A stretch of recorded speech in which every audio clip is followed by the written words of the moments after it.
Hej, të nderuar miq, u bë nami, Xheneta ka mbërritur në Tiranë. Filluan komentet, vërshuan lajkat, vërshuan pikpyetjet. Do i shkoj në hotel Gjestit, do takohet me Gjestin, do flej me Gjestin, do kalojnë momente të bukura bashkë me Gjestin. Gjesti dhe Egli janë ndarë, ne kemi të konfirmuar. Po si konfirmoni më këtë gjërat pa patur fakte, pa patur argumente, nga ku bazoheni, si konfirmoni?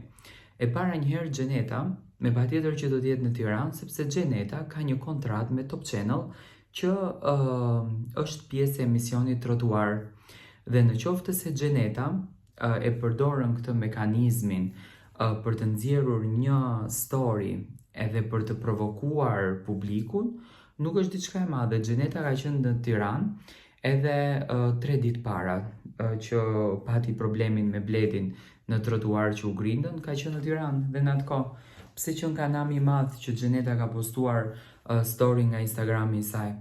E para njëherë që ta qartësojmë këtë gjën, Xheneta dhe Gjesti kanë mbyllur krejtësisht lidhjen dhe Xheneta nuk do të thotë që të gjitha storyt i nxjerr për Gjestin, por i nxjerr për të provokuar publikun dhe kjo gjë duket. Xheneta tashme ka gjetur mekanizmin apo atë çelësin se si do të provokon publikun, edhe publikon story të ndryshme nga Tirana që publiku mendon se Xheneta shkon në hotel te Gjesti.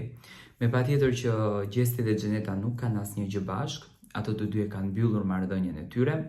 Xheneta në Tiranë ka projektet e saj, ka punët e saj dhe normalisht shkon për të vizituar punët e saj dhe jo për të patur diçka me Gjestin. Kështu që le të mos ha mendësoj më kot, le të mos flasim kot, sepse Xheneta me plot të drejtë poston një video. Ajo ndodhet në Tiranë, ndoshta është për të xhiruar epizodet e radhës apo diçka tjetër, normalisht si të gjitha artistët edhe Xheneta, por ndoshta e ka bërë dhe në provokimin të Eglit dhe diçka tjetër, edhe pse unë jam shumë i bindur që Gjesti e ka mbyllur krejtësisht këtë kapitull.